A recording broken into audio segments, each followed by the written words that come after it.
पिछले काफ़ी दिनों से ये नीट का प्रोटेस्ट चल रहा है। मैं एक स्टूडेंट हूँ और ये सारा बवाल मुझे सोचने पे मजबूर कर देता है। एक भारतीय नागरिक के तौर पे, एक स्टूडेंट के तौर पे और एक यंगस्टर के तौर पे ये सारी चीज़ें बहुत मायने करती हैं, बहुत मायने रखती हैं। और अभी जब मैं ये वीडियो बना रहा हूँ तब सिचुएशंस काफ़ी स्टेबल हो रही है धीरे-धीरे। ऐसा लग रहा है कि शायद हम किसी सॉल्यूशन तक पहुँचेंगे। और ऐसे समय में मुझे ऐसा लगता है कि अब हमें ठंडे दिमाग से इस सारे प्रोटेस्ट की तरफ, इन सारे नीट के इश्यूज़ की तरफ ध्यान से, ठंडे दिमाग से देखना चाहिए और इसीलिए मैं ये वीडियो बना रहा हूँ। इन सारी चीज़ों में कई लोग गवर्नमेंट के साइड हैं, कई लोग प्रोटेस्टर्स के साइड हैं। हालाँकि मुझे ऐसा लगता है कि ऐसे समय पर कोई भी साइड चूज़ करना शायद पूरी तरीके से सही नहीं हो सकता है। बट एनीवेज़ आप कोई भी साइड हो, मैं कहता हूँ थोड़ी देर के लिए ये साइड बाइट सब छोड़ो। आप भी स्टूडेंट्स के लिए सेंसिटिव हो, मुझे यकीन है और मैं तो हूँ ही, मैं तो खुद ही स्टूडेंट हूँ। तो एक बार सेंसिटिवली इस सारे मैटर की तरफ देखते हैं और देखो कोई भी स्टोरी हो उसके कई आयाम होते हैं और बिना वो सारे आयाम समझे उसके ऊपर बात करना थोड़ा गलत हो सकता है। तो एक कोशिश करते हैं सारे आयाम समझने की। एक बात पे तो हम सब एग्री करेंगे कि इस प्रोटेस्ट ने पिछले कई दिनों में बहुत ज़्यादा लाइमलाइट गेन कर ली है और जिसकी वजह से वहाँ पे काफ़ी ज़्यादा मीडिया जायंट्स और पॉलिटिकल जायंट्स अट्रैक्ट हो गए हैं।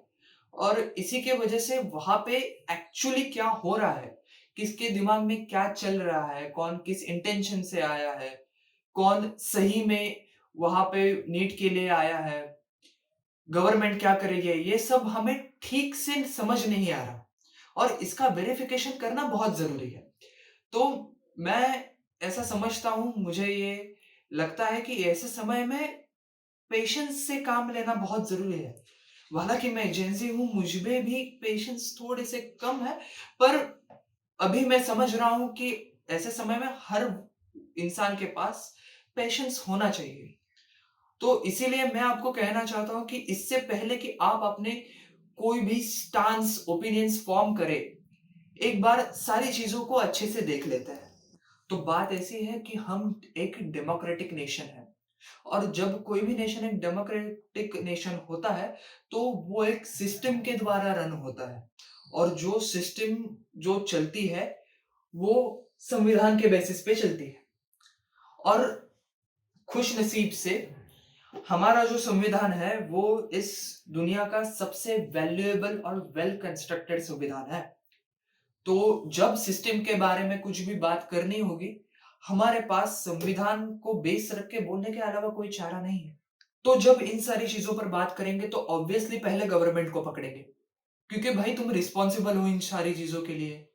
तुमने ऑर्गेनाइज़ किया है ये सब और जब से मैं देख रहा हूँ तब से नीट का दूसरा पेपर लीक है। पहले तो कई हुआ है पर मेरी समझ में ये दूसरा है। So it is not acceptable. मैं खुद एक साइंस का स्टूडेंट हूँ, मेरे सीनियर्स, मेरे बैचमेट्स काफ़ी ऐसे हैं जो नीट के लिए प्रिपेयर करते हैं, जिन्होंने नीट के लिए प्रिपेयर किया है। मैं समझता हूँ, मैं जानता हूँ कि कितनी मेहनत लगती है, कितनी सारी चीज़ें सैक्रिफाइस की जाती है इसके लिए और जब ऐसी कोई चीज़ होती है तो ये बहुत ज़्यादा हर्ट करता है। और उससे भी ऊपर एक बात है कि हम नीट से डॉक्टर्स बनाते हैं। डॉक्टर्स हमारे देश के हेल्थ की बैकबोन होते हैं और जब ऐसे पेपर लीक से, चीटिंग से जब डॉक्टर्स निकलेंगे, जब ऐसे डॉक्टर्स बनेंगे, तब क्या हम हमारे देश की हेल्थ के साथ गैम्बल नहीं कर रहे हैं?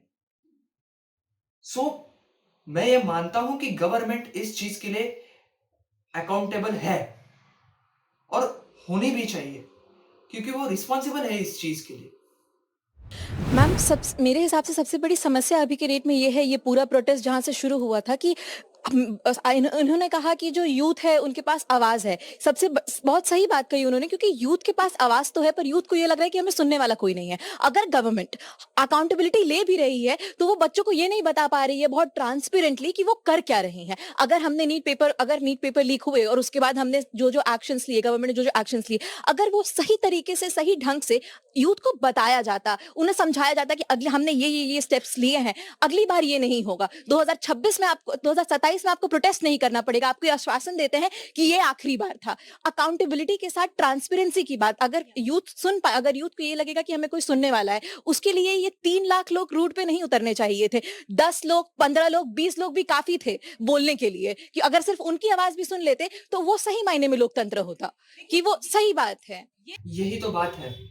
एक स्टूडेंट के तौर पे मुझे लगता है कि गवर्नमेंट ने ये इशू बहुत पहले एड्रेस कर लेना चाहिए था। इतने दिन क्यों लग रहे हैं इतने बड़े इशू को एड्रेस तक करने के लिए? मैम, ये अब सिर्फ जिस एक बीच में अपने वक्तव्य को पूरा करने के लिए बस एक लाइन बोलना चाहूंगी कि हमारी बात ना सरकार ने सुनी है, ना हमारी बात सीजेपी ने सुनी है। हम कहीं भी नहीं सुन लीजिए हैं। मैं कहीं से भी ये नहीं कह रही कि हमारी बात सीजेपी ने सुन ली है। हमारी बात सीजेपी ने सुनी, आपने प्रोटेस्ट शुरू किया, पर वो प्रोटेस्ट इतना ज्यादा डाइल्यूट हो गया कि आज हमारी बातें कहीं भी नहीं है सरकार के सामने। सरकार कम से कम कुछ कर रही है, सीजेपी ने तो हमें अकेला छोड़ दिया। अब ये दीदी ऐसा क्यों कह रही है कि उनके जो भी एक्सपेक्टेशंस है वो सीजेपी की तरफ से भी सेटिस्फाई नहीं हो पा रहे हैं? क्योंकि हमें ये बात माननी पड़ेगी कि सीजेपी बहुत ज्यादा, ये जो प्रोटेस्ट है ये बहुत ज्यादा पॉलिटिसाइज हो गया है। और एज ए स्टूडेंट जब ऐसी सेंसिटिव चीज पॉलिटिसाइज होती है तो मुझे बहुत बुरा लगता है, क्योंकि जब किसी भी चीज में पॉलिटिक्स इन्वॉल्व होता है, किसी भी सेंसिटिव चीज में जब पॉलिटिक्स इन्वॉल्व होता है तो वो अपने एजेंडाज, अपने करप्शंस लेके वहां पे आता है। और मैं ऐसा समझता हूं कि अगर पॉलिटिसाइज हो भी रहा है तो भाई ढंग से हो। अब जो पॉलिटिशियंस हैं, इनमें से बहुत सारे पॉलिटिशियंस एमपीज हैं, इनमें से बहुत सारे पॉलिटिशियंस सांसद हैं, तो संसद में इनको डायरेक्ट एक्सेस है, तो आप वहां पे ये मुद्दा क्यों नहीं बताते? हमारे पास कोई पावर नहीं है, पर आपके पास तो डायरेक्टली एक्सेस है ना पार्लियामेंट के लिए। एंड बात ऐसी है कि जो भी सॉल्यूशंस निकलने वाले हैं, जो भी कंस्ट्रक्टिव चीजें होने वाली है, वो तो पार्लियामेंट से ही होंगी। डेमोक्रेसी का जो मंदिर हम कहते हैं वो तो संसद है, तो आपको तो वहां पे डायरेक्ट एक्सेस है। आप वहां पे जाके ये सारी चीजें क्यों नहीं बताते? आप यहाँ पे आके इन चीजों को पॉलिटिसाइज करके आप हमें मिसगाइड क्यों कर रहे हैं? आप स्टूडेंट्स को अपने एजेंडास पे क्यों ले जा रहे हैं? हम वोटर बैंक साइड में रख के हम थोड़ी देर तक स्टूडेंट्स के लिए सोच नहीं सकते? अब पार्लियामेंट की बात करते हैं। हम सबको पता है कि पार्लियामेंट में काम कैसे चलता है, कोई क्लिप्स दिखाने की जरूरत तो नहीं है क्या? तो बात ऐसी है कि आप ये जो मुद्दा है, मैं अपोजिशन और पावर दोनों को ये पूछना चाहूंगा कि आप ये मुद्दा पार्लियामेंट में कैसे हैंडल करते हैं? आप इसको कैसे डिस्कस करते हैं? आप इसके बारे में क्या नई पॉलिसीज लाते हैं? आप जो कल्प्रिट्स हैं उन्हें कैसे हैंडल करेंगे? ये मैं पॉलिटिशियंस से, सारे ऑपोजिशन और पावर को पूछना चाहूंगा, ये मेरा हक बनता है। और इससे कैसा आप कंस्ट्रक्टिव सॉल्यूशंस निकालते हैं, इसके लिए भी मैं आपसे पूछना चाहूंगा। ये तो हम सबका हक बनता है। हमारे देश में कॉम्पिटिटिव एग्जाम्स जो है, जेई हो, नीट हो, सीईटी हो, इनका प्रेशर बहुत ज्यादा रहता है, इनकी इंटेंसिटी बहुत ज्यादा रहती है। और जब कोई बच्चा JEE, CET, UPSC, MPSC, NEET दे रहा होता है, तब वो बस अकेला वो एग्जाम नहीं देता। उसका सारा परिवार, उसके टीचर्स, वो सब एग्जाम देते हैं। और जब इतना बड़ा ग्रुप, इतने ज्यादा लोग किसी भी एक्टिविटी में इन्वॉल्व होते हैं, तो उसके लिए एक स्पेसिफिक अलग से लॉ होना चाहिए। इन एग्जाम्स को कंडक्ट करने के लिए एक कंप्लीटली इंडिपेंडेंट डिफरेंट लॉ होना चाहिए। इसमें जो भी स्कैम्स होते हैं उनके लिए स्ट्रिक्ट पनिशमेंट्स होनी चाहिए। और खाली लॉ लाने से तो कुछ होगा नहीं, वो लॉ ठीक से चले इसीलिए अच्छी स्ट्रॉन्ग एनफोर्समेंट एजेंसीज भी होनी चाहिए जो इंडिपेंडेंट हो।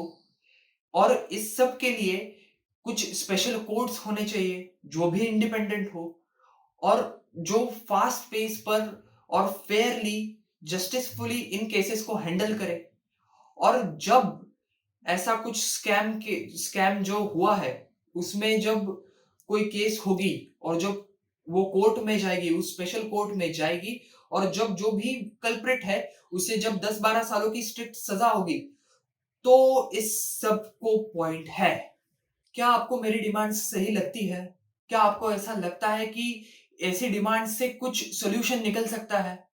और अगर ऐसा आपको लगता है, तो क्या ऐसी डिमांड्स गवर्नमेंट के सामने प्रोटेस्टर्स के द्वारा रखी गई है? रखनी चाहिए कि नहीं?